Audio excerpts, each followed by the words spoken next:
Straight lines are an anomaly in higher education. The road less traveled, marked by twists and turns, is the norm for students.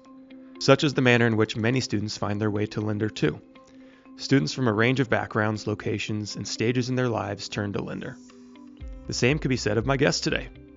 My name is Grant Freaking, Manager of College Communications and Marketing at the Carl H. Lindner College of Business, and this is Bearcats Mean Business.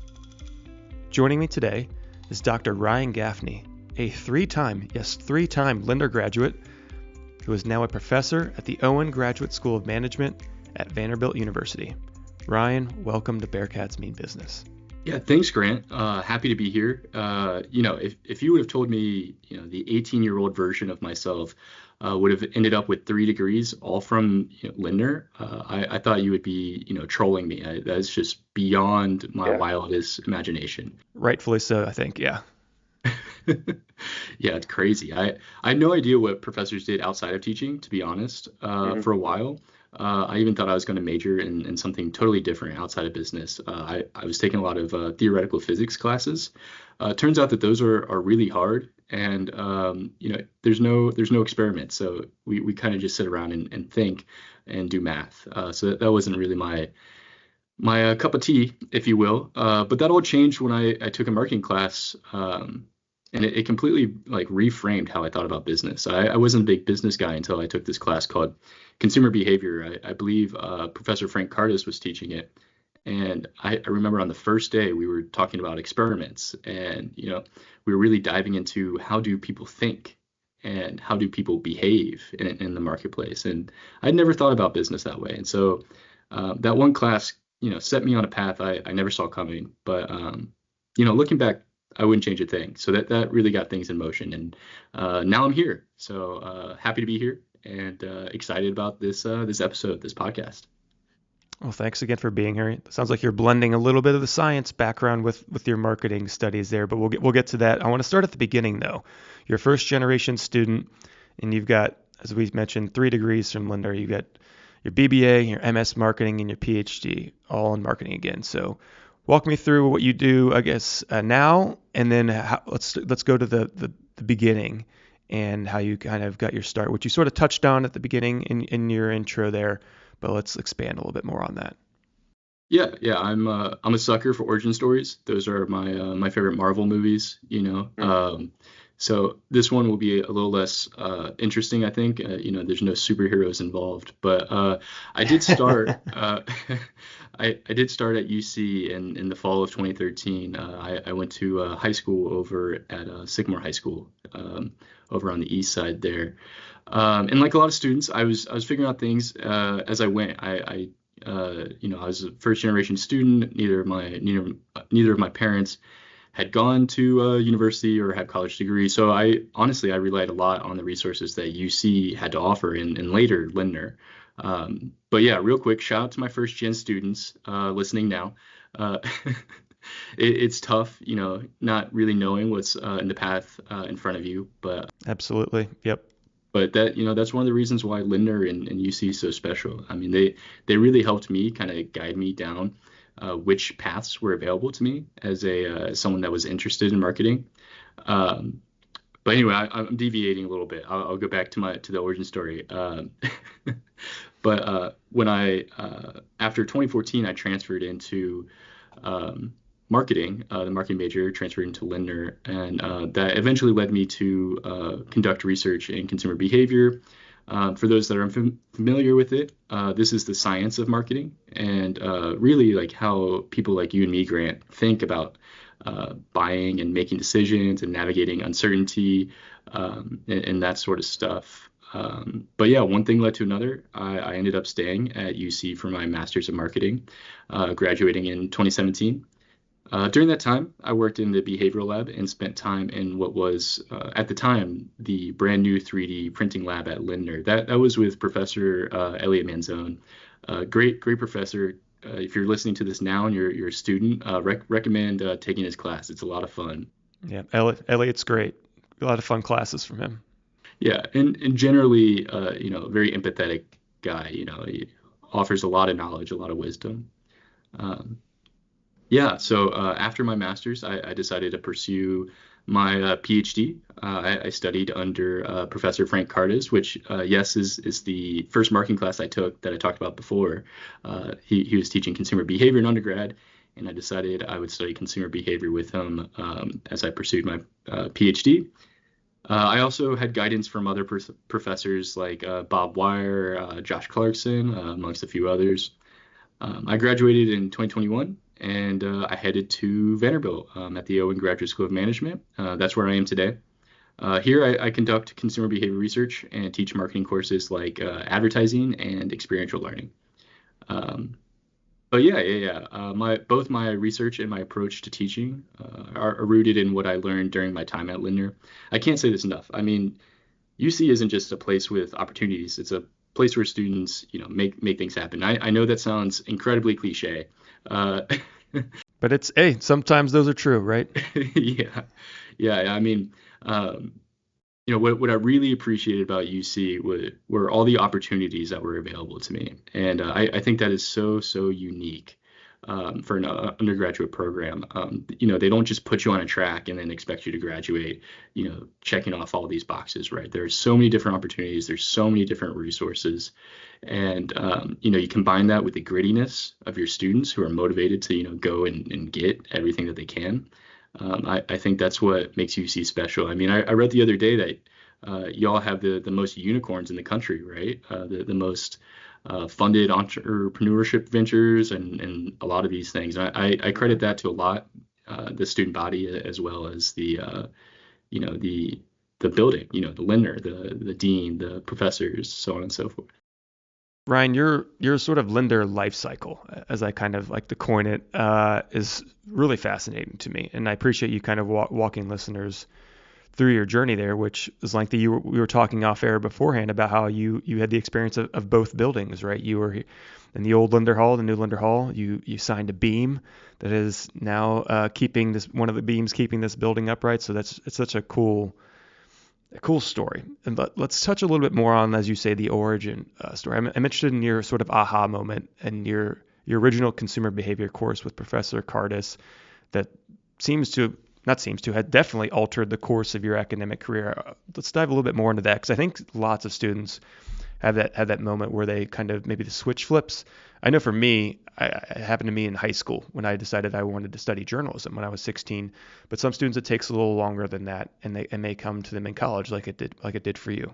Yeah, absolutely. I want to, preface this with undergraduate, college, especially the first couple of years. I mean, that's the time to explore. And honestly, for me, the first couple of semesters were finding out what I didn't like to do, right? And I thought the idea of physics was really cool. The math got really hard, and you know what? I wasn't great at memorizing formulas. That wasn't something that I was particularly gifted at. However, I love the idea of discovery, of experimentation, of kind of the sciencey kind of nature of things and how to think about science. And so I took a business course. My father's in sales, and so I thought, why not give it a shot? And so I remember the first day of class. I don't know, the listeners now, if they've taken a class or course with Frank Kardes, they already know this, but Frank teaches from a very, very scientific perspective, right? So we will go over experiments, right? And he will go into detail. I mean, that is his jam. He's he's kind of legendary within the academic research field. And so I remember the first day we were talking about experiments, and I was like, I did not think about business from a scientific perspective, right? To me, business was about, talking to other people and persuasion and these kind of things. And then all of a sudden, I have this professor who's breaking it down like, I saw in the physics department. And I was like, oh, this really resonates with me.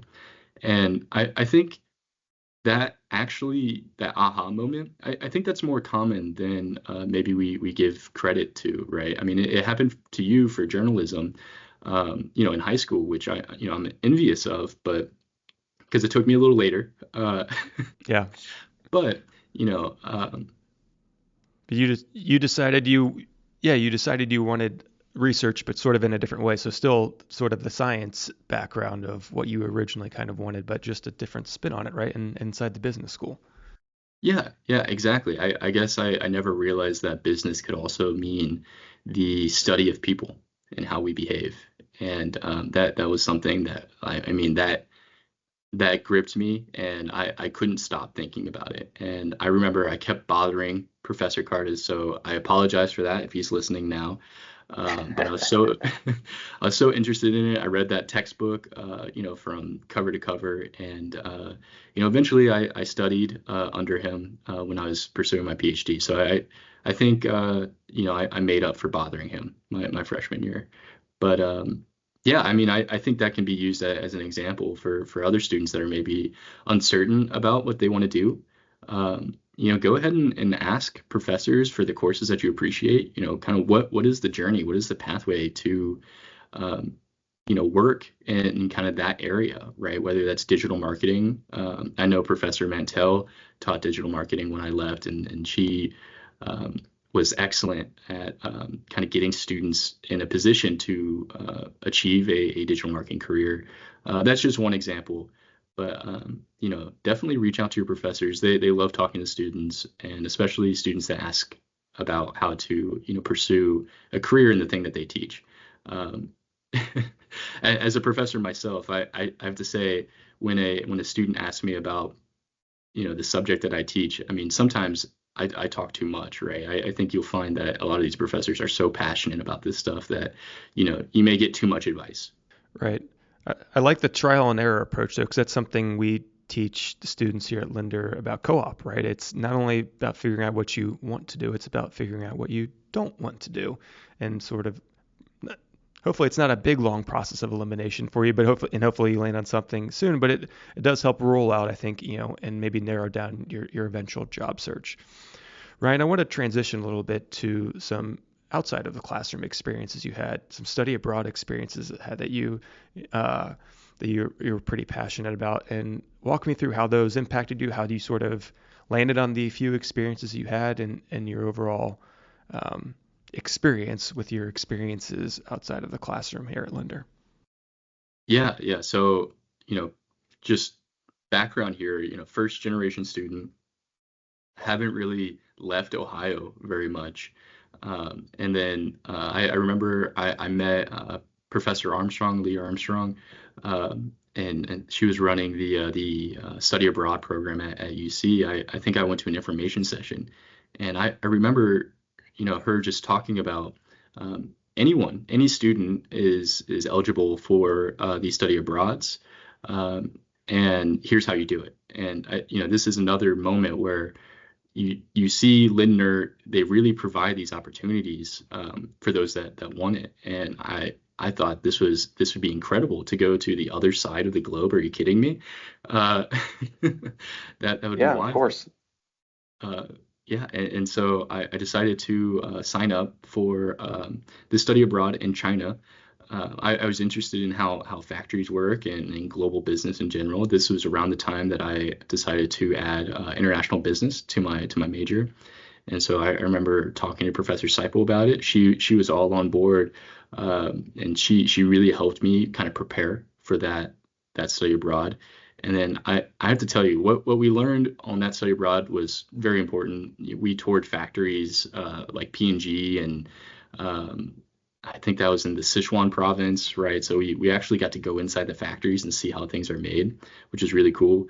But honestly, the most I got out of that was just seeing how people in other places in the world, behave and interact. It was really eye-opening for me, and really kind of changed my mindset on how the world works. And so I highly, highly recommend, to the undergraduate students listening now, to check those opportunities out. Maybe they're not for you, but at least, give them a once over, right? Yeah, some real world applications of international business on those trips. And so that was one for you. Then another one was a trip with the very famous professor here at Lindner, Chuck Matthews, who is also famous for the second trip that you went on, which I think he makes yearly now, and that's to the United Arab Emirates. Yeah. Professor Matthews, just a great guy. He's really committed to helping you, learn while you're studying abroad or studying abroad. I remember one of the most, uh, at the time was kind of frustrating, but to be honest, but valuable things looking back was that we had to keep a journal, right? So every day we'd have to write about our experiences. And I still have that journal today. And so I highly recommend taking a journal with you if you study abroad, or even if you venture into new areas in the world. But yeah, that study abroad in the UAE was really really cool, really really eye opening. I mean, uh, you may notice a theme between my both of my study abroads, that they're not kind of your typical trip to maybe Europe or a different place in America. I was really interested in how people not like me kind of operate in society, and so it was really eye-opening from that perspective. A culture that doesn't drink, for example, or doesn't drink alcohol. Maybe I should be more specific. They drink water. Don't worry. Yes, hydrate. Uh, Maybe I But should drink some more water. yeah, and you also note that you told me beforehand that how the co-op with Chuck and at the UAE helped you very significantly with your first co-op, and a little bit of context around market research analysis for some startups. Yeah, absolutely. Chuck or Professor Matthews, is, really into entrepreneurship. I know that that's kind of his jam over there. And so that was what this whole study abroad was about. And it was really interesting to see how the startup community works and the similarities between how it works in America and the UAE.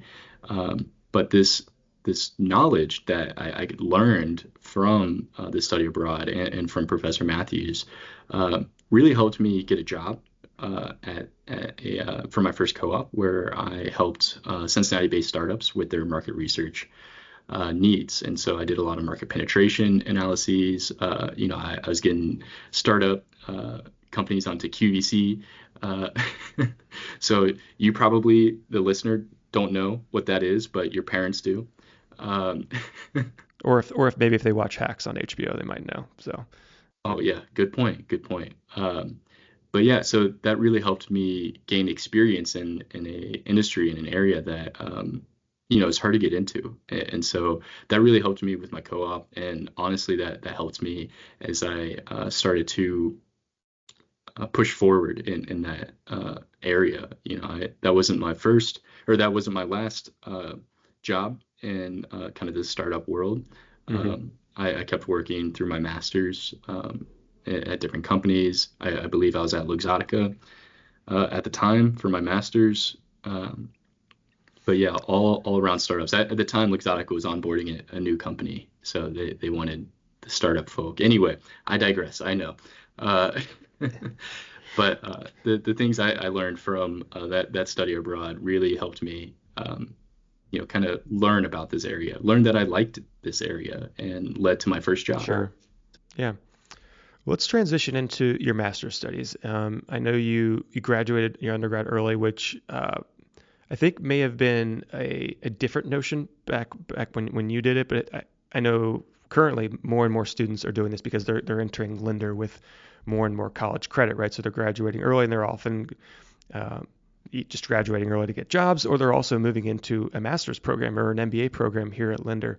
So walk me through that thought process from you and the ability to sort of customize your education in your master's of marketing program. Yeah, absolutely. That is one thing that I really appreciate about Lindner itself is, once again, there's not one single track that, the college puts you on and it expects you to check off the boxes. For me, what was best was to, graduate early so I can transition to that master's program as you just mentioned, and eventually my PhD. I didn't come in with a lot of AP credit. I don't think I came in with any AP credit actually, but I tested out of Intro to Marketing. Um, I don't know if you can still do that. I think that was in like a testing phase. However, one thing that Lindner did let me do is I just took 18 credit hours a semester, And once I realized that consumer behavior was kind of my passion, was something I wanted to pursue going forward, I kind of buckled down and just knocked out those courses, and that led me to the master's program. That led me to just a plethora of opportunities. The amount of job offers and networking opportunities in the master's program are really astounding. I think a lot of master's programs, at least in marketing, could learn a thing or two from how Cincinnati has it set up. So, yeah. Then you also, I know, spent a great deal amount of time in the Consumer Marketing Insights Lab with some sort of different subsets within that too. Absolutely, yeah. I worked in the 3D printing lab at the time. I worked in the behavioral lab as well. In this behavioral lab, I had the role of research assistant, and my job there was to help conduct those studies.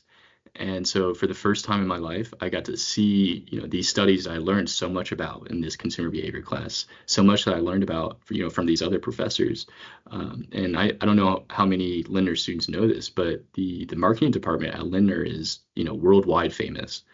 They're absolute rock stars over there. And so to see their research in progress was just invaluable to me, an opportunity that most undergrads do not have. So I recommend if you really enjoy your consumer behavior class, maybe reach out to see if, a research assistant is kind of the next step for you. I loved my time there, and ultimately that led to me deciding to quit my job. My parents weren't thrilled about that, but quit my job and enroll in the PhD program at Cincinnati at Lindner. Yeah, you had 2 degrees and you decided, why not? Let's go for one more. So decided to spend even more time as you mentioned some world famous researchers in marketing and get your PhD in marketing. Yeah. It was kind of a thrilling experience. Once again, as a first generation student, I didn't know how PhD programs worked. I didn't know how master's program worked. Looking back, maybe I compensated a little too much for being a first gen. I felt like I had to get all the degrees now, right? Right. Yeah. There's plenty more for you to get if you're still interested. So. Yeah, I think my parents would be even more upset. No, but there's great programs there, and for my PhD, I studied consumer behavior. I benefited from learning from some of these great researchers. At the time, we had Bob Wire in the marketing department, and I know the dean. She's famous for Dean Lewis. She's famous for this paradox mindset, right? And which is really cool research. I believe that research was published in JPSP. It's a really fancy scientific journal, so very prestigious. Bob Wire was the one that kind of discovered mindsets, and so he was a huge deal as well. I think at one point he was evaluated as one of the top 100 scientists in the world. And so it was really neat just to see how people like Bob talk, right? How people like Frank interact with him. And so that led me to conducting my own research. I ended up giving I don't know if you know this, I ended up giving a TEDx talk. I did that for the University of Cincinnati. I think that was ran by Professor Matthews. Now that I think about it, he kind of weaves in and out of this story. He's everywhere, man. Yeah, all at once. Yep. Yeah, so I gave this TEDx talk about my research on omission neglect, and I'm honestly still researching that. So I'm coming out with a chapter to be published in August on this same topic. That was kind of my time in the PhD program. That was another 4 years of my life. If you're a listener and you're trying to add up how many years I spent at Cincinnati, it's too many. Well, and part of the PhD program is also you're making the transition from student to instructor, right? And so I know there was a couple other professors that we haven't mentioned yet that had an influence on you, a couple other marketing professors where you served as TAs for. Absolutely. There's 2 professors that really changed how I thought about teaching. And the first one was Jane Sojka I was her TA, and she was teaching Introduction to Marketing, and we're talking these large classes, right? I mean, auditorium-sized classes, and it just astounded me how she taught, and she always knew her student's name. And there's probably 400 different students in this course, and she always knew the student's name, and she always thought about, these questions or concerns that students had from the student's perspective. And just the amount of like active empathy that she had for these students, and how motivated she was for these students to succeed really impacted how I teach even now. And so, even here at Vanderbilt, I think to myself, maybe one day I can be half as good as Professor Sojka. I mean, she's really a rock star, all-star professor. And so she really had a large impact on how I teach, and really has shaped my teaching program here at Vanderbilt. Yeah, so shout out Jane Sojka if she's listening now. But the other professor that I worked with as a TA was James Kellaris. I'm not sure. He just retired. So yes. Unfortunately so, but yes, he had a long, great career. Yeah. And he approached it from a very different angle. And so he also had just a ton of students. But he was really good at being efficient with his assignments. He never assigned busy work. Everything he said or assigned all had purpose. And so it was incredibly efficient. And what was really neat was, with that efficiency, he had so much more time to really, put himself in the shoes of his students, or, really, give back in terms of teaching or individual mentorship to the students. And so just this efficiency of disseminating knowledge was just, unparalleled for James. He is the best at it. And I think most people would agree with that. So both of these professors are people that I look up to still today when it comes to teaching, and have entirely shaped how I teach here at Vanderbilt. So like you said, going from student to instructor, that's what the PhD program is all about. And these two had a massive impact on me when it comes to how I teach today. So. Sure. Now that we've completed your long, winding academic journey, I want to go from a little bit of like a 1,000-foot view, and maybe some general advice, tips, and tricks from your years of accumulated wisdom for both current Lindner students and perhaps prospective Lindner students about college in general, navigating Lindner, and just kind of getting through school in general. Yeah, absolutely. So just starting from a kind of a university perspective, and I'll kind of narrow down to Lindner here. I should start by saying my nephew has just enrolled into the University of Cincinnati, and so it's kind of a full circle moment for me. He's experiencing his first year, and there's a lot of similarities, a lot of overlap, and so a lot of this advice is fresh, is what I'm saying. But the first thing that I would recommend, if you're a first year or soon to be first year, right? Definitely look at clubs or different hobbies, right?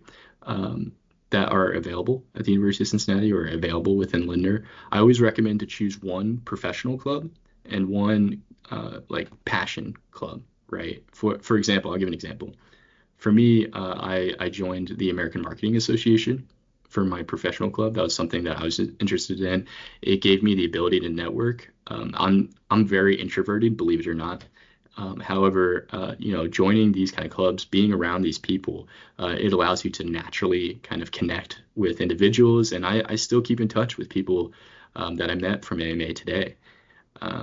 The other club that I was a part of was Colleges Against Cancer. I was really big into, raising money for the American Cancer Society. I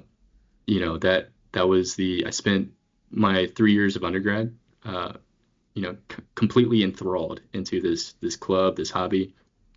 And eventually that led to tobacco-free UC. I don't know if that's still a thing over there, but that club, when I was president, authored that bill. And so that was a big moment for us. We raised over $100,000, so that was something that really helped me outside of, my career path, my career pursuits.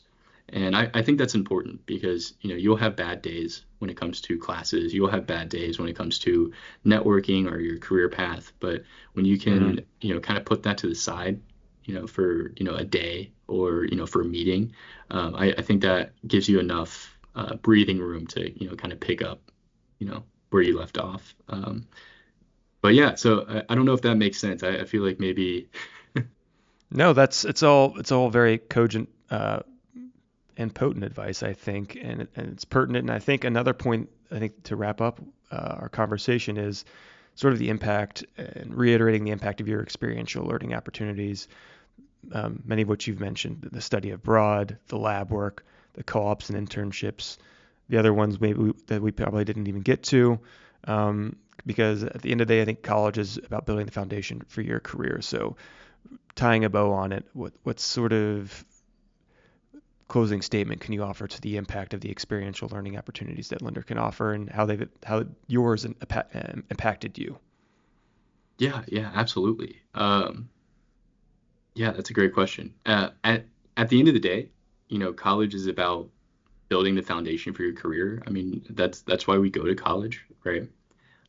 However, it is also the best time to explore and try something new. And I really believe that. You may never have this much freedom again to experiment with what comes next. For me, I can't sign up for a study abroad. I have too many obligations, too many responsibilities at home. I'm sure it's the same way for you, Grant, as well. I'm sure Lindner has you doing a lot over there. You do a lot for the students. So you have this freedom. Use it, right? Why not make the most of it? So, if you're interested in operations management, go see what the hubbub is about in Asia and how they deal with manufacturing. You're interested in international business and how startups work. Try talk to Professor Matthews. I think you said he's still doing that study abroad. Talk to him and see if that study abroad makes sense. And the really neat thing is, if it does make sense, Lindner has a way of making it happen for you, right? If it's something you want to do, Lindner can help you get there. And I really appreciate that. That's something that's special at universities, especially for undergrads, that definitely does not happen at other universities. Lastly, I know a lot of listeners are probably not thinking about their PhD, Grant. I don't know if that's true, but if you are interested in research, try your hand at it. Reach out to the behavioral lab. I'm sure that they're hiring. They're always interested in bringing on research assistants. And last but not least, take that class you're unsure about.